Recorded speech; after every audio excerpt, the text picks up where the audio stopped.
중국이 방어적 성격이 돋보이게 그렇죠. 되면 예. 이게 그렇다고 종목들이 뭐 다 적자나거나 이런 회사가 아니라고 하게 되면 똘똘한데 주가가 여기 와 있네? 이런 회사들은 또 반응이 나오겠죠. 그런 관점으로 보게 되면 또 부각을 받을 수 있고 또 지금은 약간 잊혀졌지만 개별적인 재료들 나오기 시작하는 게 있습니다. 네. 대표적으로 mRNA 네. 이쪽 같은 경우도 이제 이번에 또 이슈가 많이 되는 게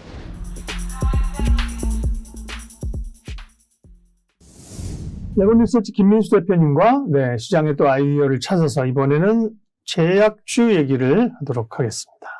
네. 12월 말 1월을 기다리는 시점에 제약주가 이제 원래 움직일 때가 좀 됐죠. 전통적으로 움직이는 시기죠. 네, 움직일 때인데 네. 당장 현안은 어쨌든 차차 이 제약 바이어들도 이제 좀 주목을 받는데 네. 그런 우리가 계절적 혹은 이제 구조적 얘기하기 전에 네. 단기적으로 이제 중국이 방역 규제를 완화하고 코로나 환자가 늘어나면서 감기약으로 하고 먹어야겠다. 네. 해열제라도 먹어야겠다. 항생제라도 먹어야겠다. 이게 없어. 네. 그러면서 지금 제약주가 막 오르는 거잖아요. 그렇습니다. 이걸 어떻게 봐야 돼요? 단기 며칠짜리로 봐야 되는 거예요? 아니면 뭐 진단키트 갈 때처럼 시세를 내주는 거 봐야 돼요? 일단은 조금 더 갈 것 같습니다. 예. 왜냐하면 중국에서 환자 수가 정점이 나올 때까지. 근데 그거를 중국 정부는 숨기겠죠. 뭐 그렇다고 와 우리 몇백만 명 감염됐습니다. 이걸 좋아할 상황이 누가 있을까요? 그러다 보니까 PCR 검사를 싹 빼기 시작하면서 이 집계를 안 하게 됐죠. 근데 쭉 보면은 알죠. 돌아다니는데 다들 콜록콜록대고 있습니다. 그러면 아유 저기도 이제 리오프닝 하기 전 단계 즉 환자 수가 급증해서 약간 이제 자연면역식으로 넘어가는 단계가 나오겠지라고 하게 되면 이거는 뭐 관련된 종목들의 영향은 좀 더 있다고 보는데 근데 저희가 언젠가 끝이 날 건 알아요. 결국에는 다 갔다가 또 빠르게 내려올 걸 압니다. 그러니까 한계는 있는 쪽이다라고 봐야 될 것 같고 게다가 여기서 또 유럽 쪽에서 항생제를 생산을 안 한다고 그러죠. 네. 하고 싶어도 못 한다고 합니다. 첫 번째 에너지 가격들이 급등하다 보니까 공장 가동률이 꺾였어요. 그래서 보통 아니 그러면 에너지 가격이 비싸도 그만큼 반영해서 항생제 판매하면 되지 않느냐라고 하는데 못합니다. 그건 정부가 꽉 잡고 있는 품목 중에 하나죠. 의약품이 급등한다, 가격이 급등한다. 이거 안 좋아합니다. 그래서 어느 정도 적절하게 통제를 하다 보니까 그 이상으로 강하게 올리지도 못할 거. 예. 이럴 때 그냥 에이 공장 안 돌려. 이러다 보니까 이쪽도 제대로 못 나오고 있는 상황들이죠. 근데 좀 특이한 거는 요즘 보면은 이런 감기약 사재기 현상이 나온다. 오늘 같은 경우도 보니까 식약처에서 뭐 어떤 감기약 관련된 쪽에 대해서 타이트하게 관리해라. 그래서 강제로 뭐 생산해라. 라고 하는 쪽도 좀 뉴스가 나오긴 시작하더라고요.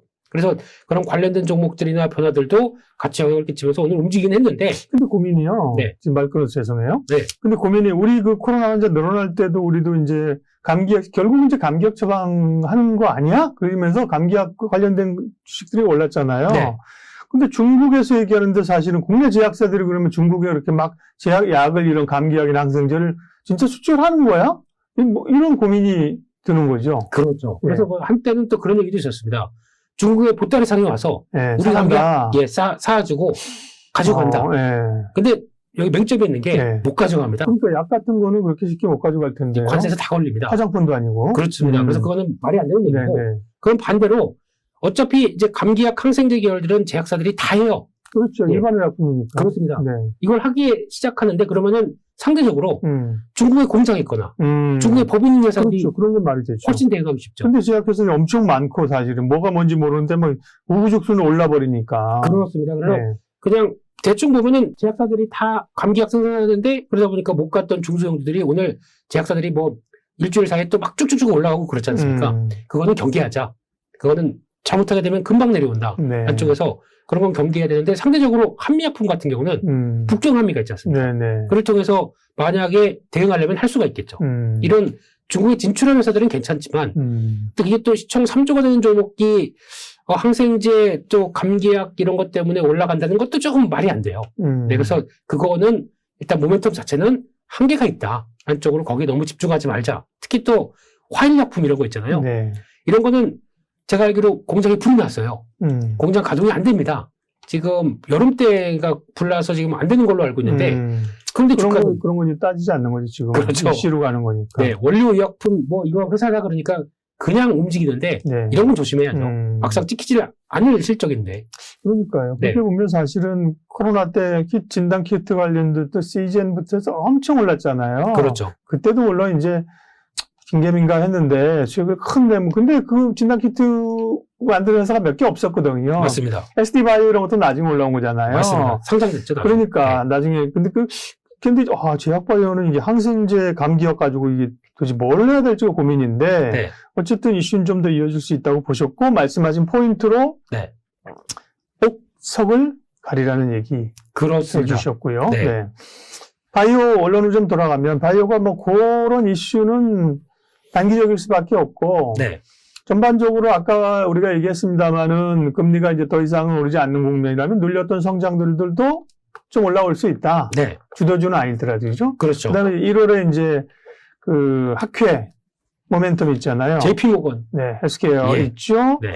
뭐 그런 이유로 봤을 때 그다음에 또 요즘 바이오테크 기업들도 그런 걸로 해서 주목받잖아요. 그렇습니다. 바이오 전반적인 가능성과 이야기를 좀 하죠. 그러니까 보통 이제 시기적으로 저희가 이런 때 많이 올라온다라는 네. 얘기도 드렸는데 또 하나 이제 그런 게 있습니다. 한 해 동안 내내 강했던 섹터들은 네. 한 하반기 끝에 가게 되면 꺾입니다. 2차전지죠. 앞서 올 한 해 강했는데 이거 내년까지 계속 들고 가? 에이, 일단 좀 정리할 거 정리하고 자금이 나오죠. 그 자금이 새로 어디 들어갈까라고 하다 보니까 올 한 해 또 좀 주춤했던 섹터. 그렇다고 크게 뭐 이익이 뭐 급하게 꺾이지 않는데 소외됐던 섹터. 이런 걸 사기 시작하지 않습니까? 그게 기관들이. 그러다 보니까 제약주가 움직이는 배경이 거기 있다라는 쪽도 좀 봐야 될 것 같고요. 게다가 이게 한번 움직이기 시작하면서 1월달까지 끌고 나가는 경향들이 있는데 1월달 장세가 괜찮으면 이게 조금 더 연장이 되죠. 그런 부분까지 생각을 하는 부분. 또 하나 내년에 또 경기 침체 얘기들이 많지 않습니까? 네네. 그런데 제약 쪽은 약은 사모야지. 그렇죠. 네. 아파도 그러니까 돈이 없어도 네. 일단 약은 사지 않습니까?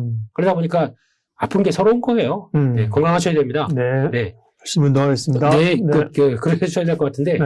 경기 방어적 성격이 돋보이게 그렇죠. 되면 예. 이게 그렇다고 종목들이 뭐 다 적자나거나 이런 회사가 아니라고 하게 되면 똘똘한데 주가가 여기 와 있네? 이런 회사들은 또 반응이 나오겠죠. 그런 관점으로 보게 되면 또 부각을 받을 수 있고 또 지금은 약간 잊혀졌지만 개별적인 재료들이 나오기 시작하는 게 있습니다. 네. 대표적으로 mRNA 네. 이쪽 같은 경우도 이제 이번에 또 이슈가 많이 되는 게 중국에서도 물백신이라고 그러죠. 네. 시노팩?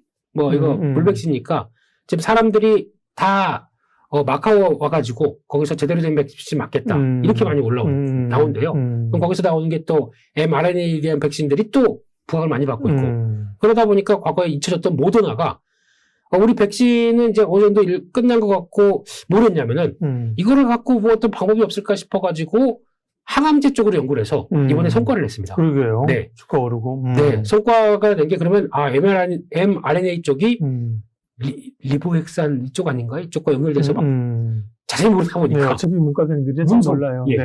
운송 입장에서 뭐 그렇게 되기 시작하게 되면 좋은 거겠죠. 네. 예. 그래서 나오기 시작하게 되면 재부각을 받는 과정이죠. 그러다 보니까 거기서 오늘도 뭐 부각받았던 대표적인 게 뭐 에스티팜 같은 거. 폴리오약품 하는 거죠. 그렇습니다. 네. 그래서 CMO로 어느 정도 공장 증설 다 해놓고 그러니까요. 앞으로 대비한다. 네. 라고 하게 되면 또 부각받는 건데 이쪽은 근데 아직까지 시간이 좀 있다 보니까 가끔씩 부각받고 또 정체되고 이런 경향은 있어도 계속 체크는 해야 될 쪽인 것 같고요. 네.